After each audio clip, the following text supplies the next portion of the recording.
Pacific Push takes radio, dash radio, hottest in the beach, coldest in the streets. You know what it is.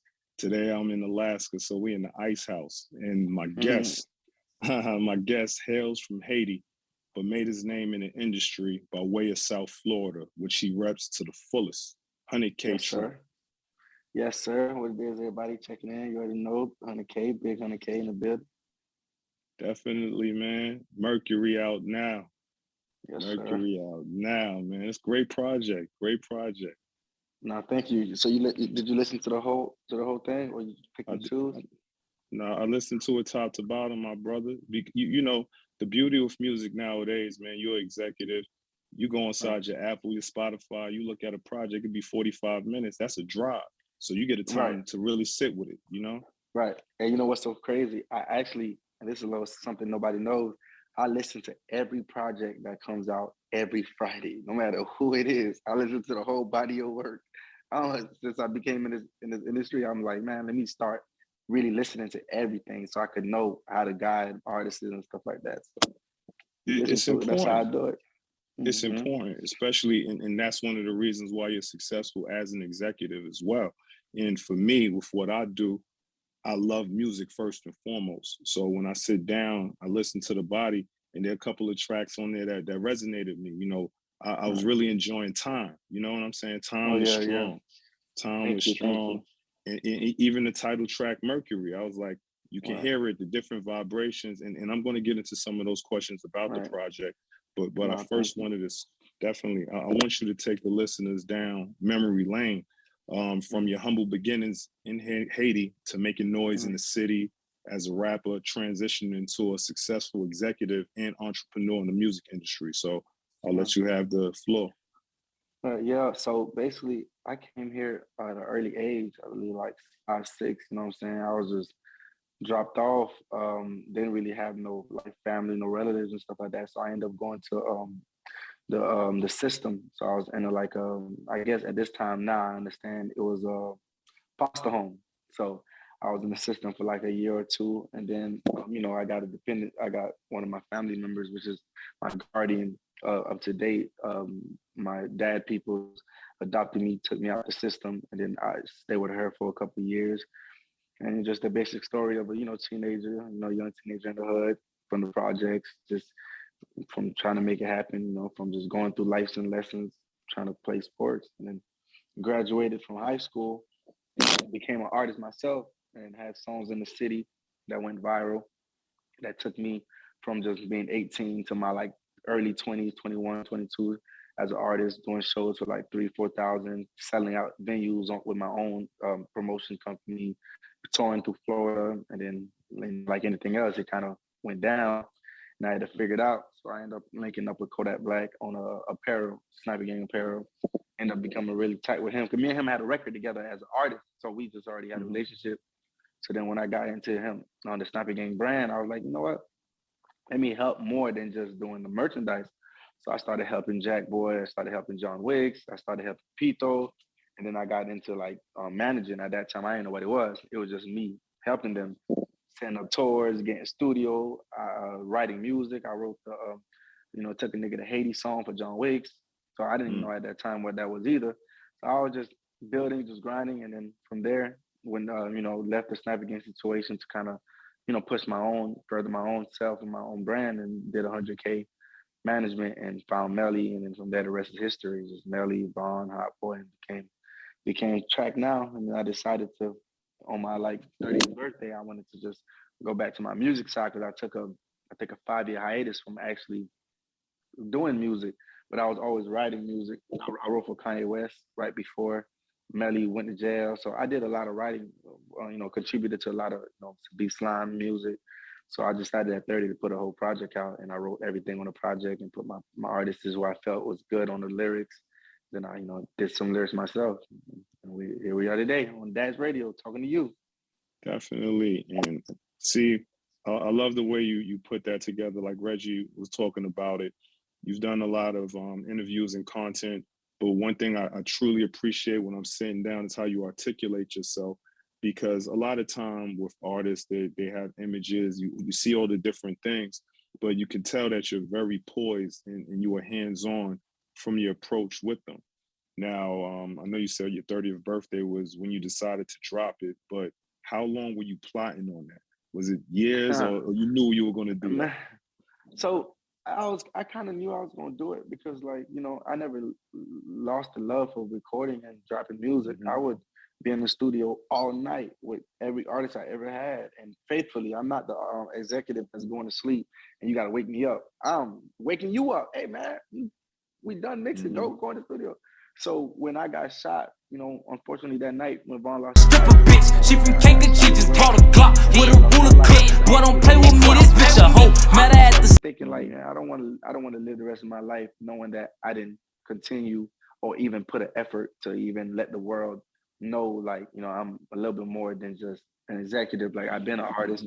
I never stopped being an artist, and I don't want that to be a memory in my afterlife. So I decided to put out Mercury, and I was feeling at that time, that's the emotions I was feeling with, like, becoming successful, having all the jewelry you wanted, being able to take care of everybody. But I'm in a dark place. I'm in like a very mentally, I was hurt. My artist died. My brother's locked up. My other, my other artists fighting a charge. I'm dealing with new social media fame, and it was just a tough place. So I decided to just put it in the studio and just, articulate myself through the beats. And you hear it in the project. You hear it in the project. You've seen tremendous success already, but it has a mood. And even the way you set off the project, you're talking about mixing and matching the designers, but there's still themes of talking about God and just dealing with issues of regret, a lot of stuff going on. So you've been working with artists, contributing to the music, but was there any writer's block, or was it tough putting your emotions and telling your story for a project? For that particular project, it wasn't tough because I was going through it.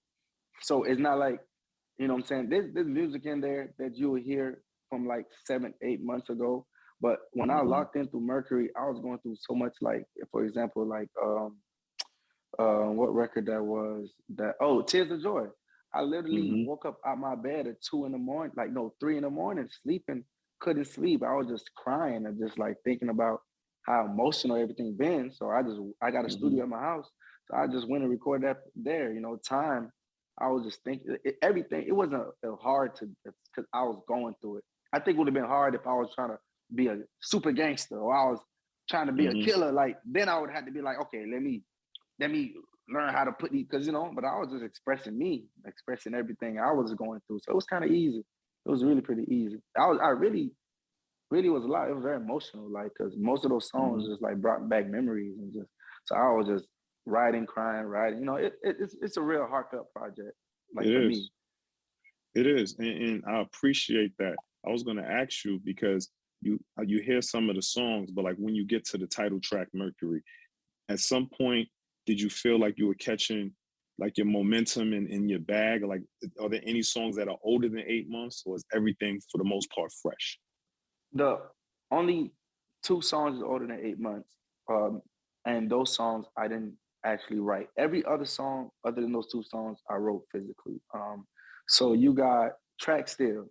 That was more of a Track Still was more of a like a thank you to the guys from O Block, Von artists. That was like, bro, you know what I'm saying? We appreciate everything you do for us. You're still here. No matter what happened with Von, you never left our side. Man, we're gonna make a song dedicated for you. And they made that song for me. And I was like, damn, man, I'm gonna put that on the tape. So, and then another record was one of my artists, Wiz, that died, and Muab, which is incarcerated. They did that record together a long time ago. And I'm like, let me do something for Wiz, because, what I'm saying, like, I definitely want to keep his name alive. So I put that record on there. And then the No Love 2 was like 3 years ago. No Love was one of the first records I wrote and put together. Not wrote, I constructed with Melly. Melly went and freestyle that whole record, and it wasn't no subject, no context. I went and I just organized it and made it into that record. So I'm like, you know what? Let me put that on there too, because that was one of my first times playing with other people's vocals and putting a record together. But other than that, all the other records is brand new. They're in a time frame of 2 months, because I locked in for 2 months. I told my team, handle all the calls, A&Rs, do y'all job, leave me alone. I'm in the studio every day. I didn't want to party. I didn't want to travel. I just went to the studio because I wanted to get it out. I wanted to get it out there. So. And I noticed that with the project, like you're saying, No Love is outside of it seemed like it was really in-house with the crew outside of Tusi, you know what I'm saying? Right. And you kept that in-house. And I want to bring it to that because 100K Management, I believe you have over 24 acts now, right? To include Melly and Vaughn. Yeah, I got over 20 something artists. So how did you get started on the management side to expand it like that? How did that really transpire since you really weren't managing initially? Really, I'll go to God because I didn't expect that. Right. Because I can't tell you I didn't sit down and be like, yo, I'm going to be a manager. I was just like, I'm going to go to Orlando because like we had, me and Kodak had a little disagreement. You know, that's my brother to this day. I love Kodak, nothing but respect and love. But there was a time at that time, we was just having miscommunication on a subject. And I'm like, you know what, bro, rather than argue and rather than go through stuff, you know what I'm saying? I got too much love and respect for you. I'm just going to, Sniper Gang Apparel, I'm gonna let you do your thing with the brand and the whole Sniper Gang brand. I'm gonna just move to Orlando and just, figure it out. So I had some money. So I invested in a grills company. And when I was there, Melly kind of fell into my lap because I had a little artist that I was like, yo, I like how you record and stuff. So I put him on a song. I paid for his studio time and he ended up stealing one of Melly's songs. And I didn't know that. So I put John Wicks on the song because me and Sniper Gang was still very tight.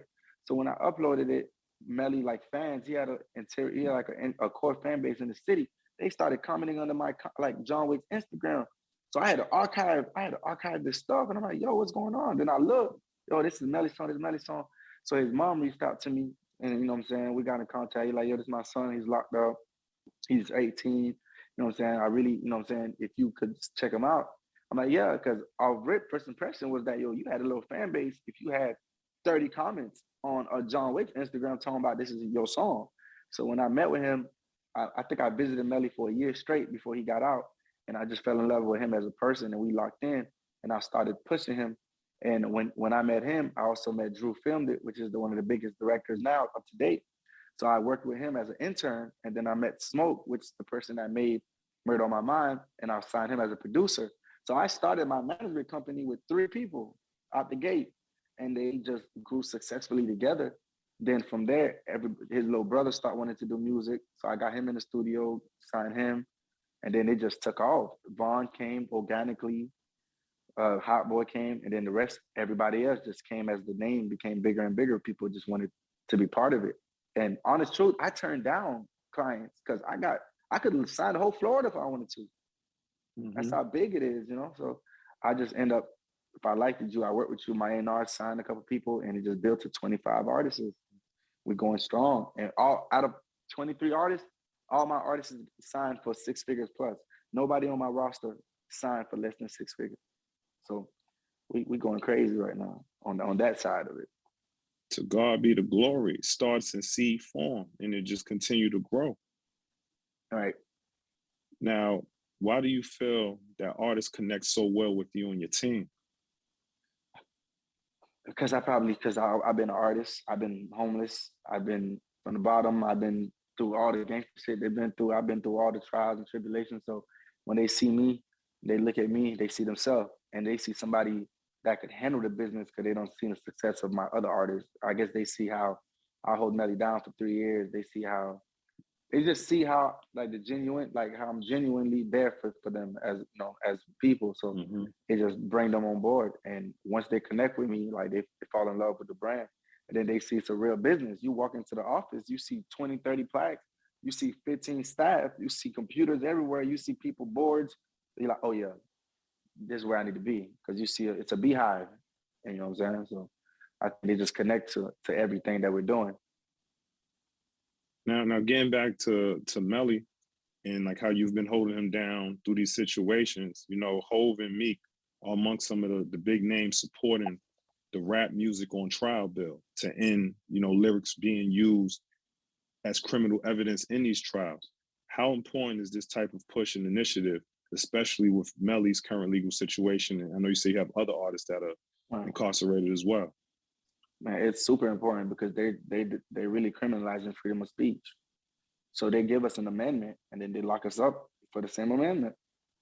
Because what's the difference of speaking on the microphone and speaking yourself? So most of these cases are put together by music and lyrics. So it's sad. Like, and I'm not giving no artist a pass because hey, guess what? If you man enough to go do something in the streets and you're bold enough to put it on wax, then you gotta deal with the consequences. But I feel like the system target them more when it comes to content because now they don't know what's reality and they don't know what's fairy tale. You hear a content, you like, yo, you might have a whole unit like, yo, man, go check, man, look, check on that because he's talking about it. When back then it was more like, they just entertainment. I think rap then became too much reality, and now they're turning the rap lyrics, and you getting in trouble. Really, they making charges off it. So, it's not a one-way street though. I feel like it's a two-way street, but I'm not for it, but I'm not giving nobody a pass either. Because if you're gonna talk about it and you're doing it, you're basically telling on yourself. So You're right, 100% right about that.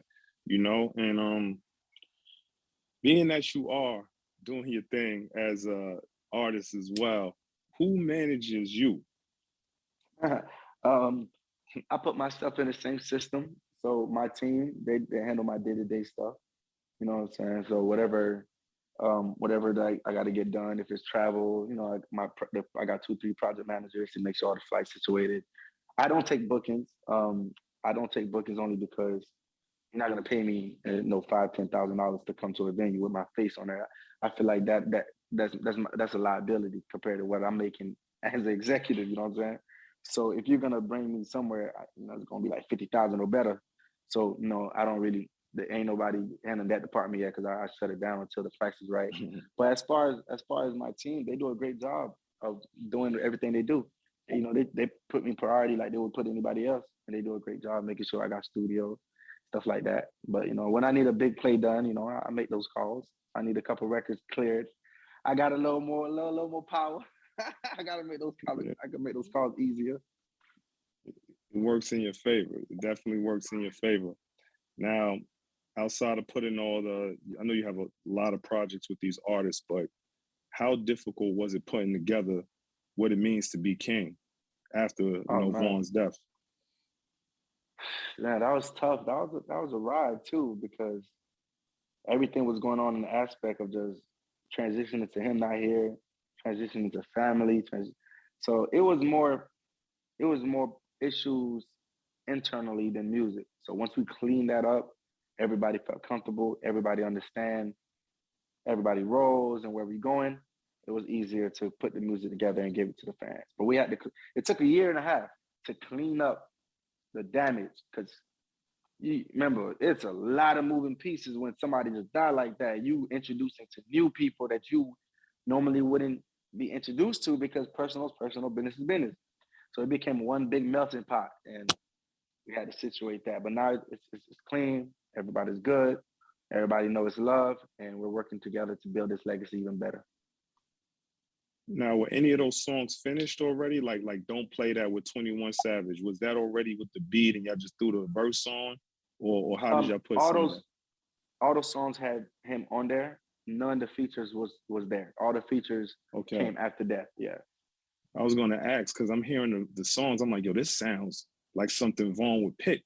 Listen to the last project. For sure. I'm like, for real. No, for sure. No, he fully did that. Now maybe 3 albums later, when we gotta figure it out, it'll get tough. But this project was easy. Vaughn was a work animal. He lives in the studio, so all we had to do was pick the songs. The only thing we did as a team, and shout out to Empire because they did a great job as well, was just putting the features together and making that happen. That's what it is. That's what it is. So I'm gonna get into G's favorite things, and I'm gonna start with this. What do you miss most about Vaughn? Everything. There's nothing I don't miss about Vaughn. It was a genuine, person. Like every day I would get a call. Like, you gotta remember, like for a year and a half, almost 2 years, you talk to somebody every single day. You're gonna miss everything. Like his laughter, the way he talk, the way he gets mad. Like, I don't want to sound, like like, you know, but it's true. It's the facts on it. Like, it emotionally, like, everybody got like, you know, there's people around him that I would say, you know, he loved and he talked to, but yo, I talked about him every day for 2 years. Every day, because he's the type, he's gonna call me every day. Like, bro, we just seeing each other, bro. Man, look, what we doing about this song, man? Track 8. I need some more money. 8. What's up with this show? And he was very in tune, you feel me? So I would talk to him it's to the point where I said, bro, I'm gonna listen, bro. You do know we just spoke about this yesterday, right? Yeah, but so we could talk about it again. That's how he is. Like, he gonna talk to me every day.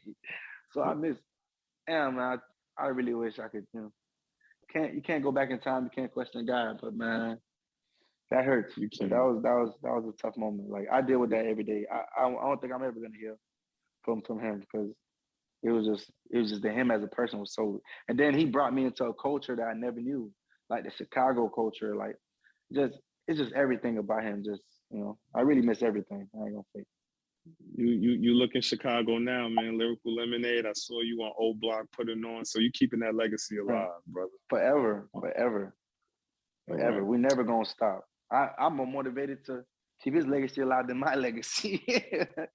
So we're never gonna stop. Bond name's gonna live forever, and I'm forever gonna be there for his team, his block, kids, everybody. Like, at the you know, and that's what it is. Like, we share the same.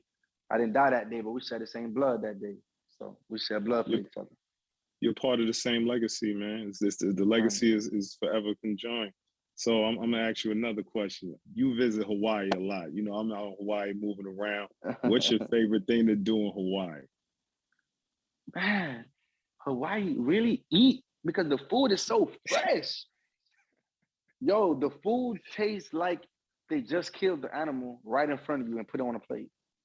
Right. Because, you know, I'm from Miami, so the water kind of got that here. You know, if you want to go in the sun, it's there. But the food, no way. We need to do better in here, man. We need to do better, like, for real. Because you tasting the flavor, the bacon tastes like bacon. I'm like, oh my God. The food was great. My man. It was great. You ain't never been, you been to Hawaii before? Oh yeah, I live in Hawaii. I move around a lot. I seen you. Which part? Which part? Oahu. Okay. I gotta go there. Okay, yeah.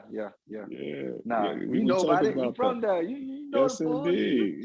You tasted American food and Hawaiian food. You know that. You know that. But I'm actually now this one might be a little challenging for you, but what do you enjoy more now, being an artist or an executive? Damn, that is tough. Wow. I don't want to do a politically correct answer.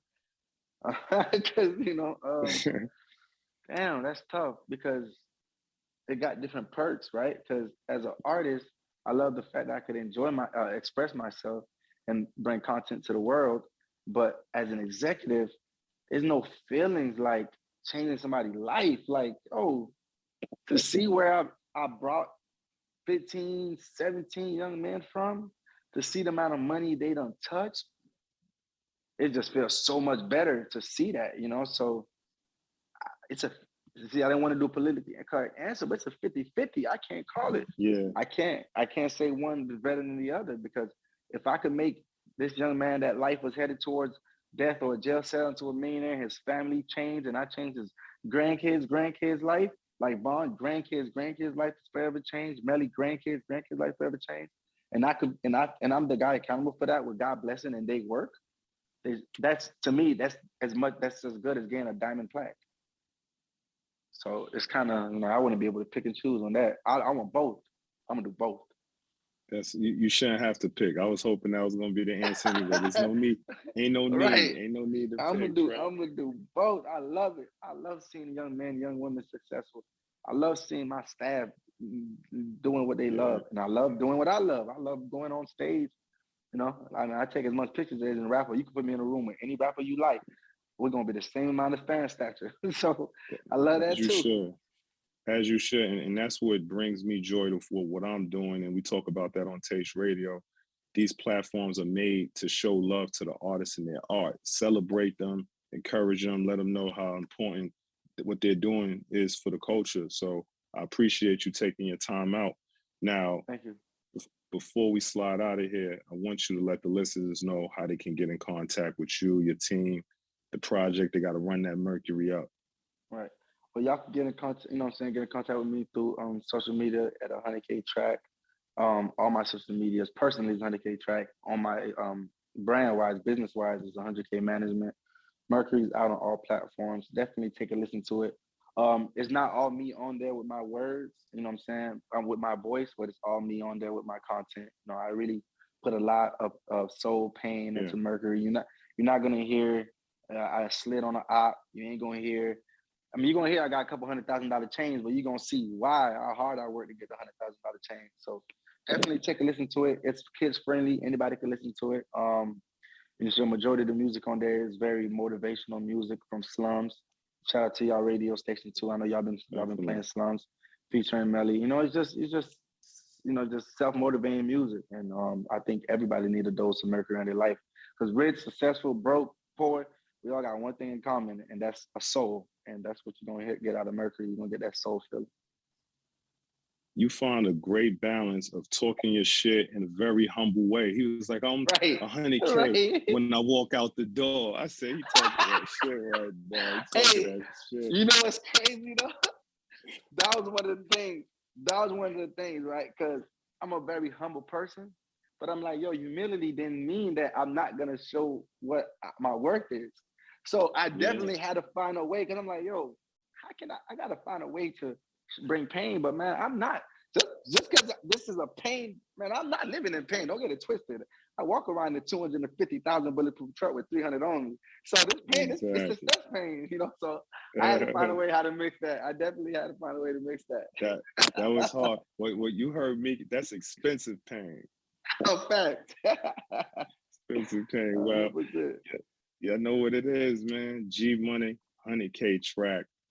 An executive artist, and he takes care of his family and his team, man. More blessings and love to you, brother. Thank you, my brother. Appreciate your time. Appreciate the whole radio station. Thank you for spinning the record. You know what I'm saying? Hopefully, you know what I'm saying, we definitely have more records coming on board. Melly coming home this year. Y'all gonna be spinning his record. You know what I'm saying? We got bomb music coming out, more projects. So shout out to y'all, man. Keep doing y'all thing, for sure. Yeah. My Alaska, we both icy. You know that. Yeah, yo, look. Look, you got 22 more artists that are come and chop it up with me now. That's about 22 I'm waiting for. Come on, let's do it.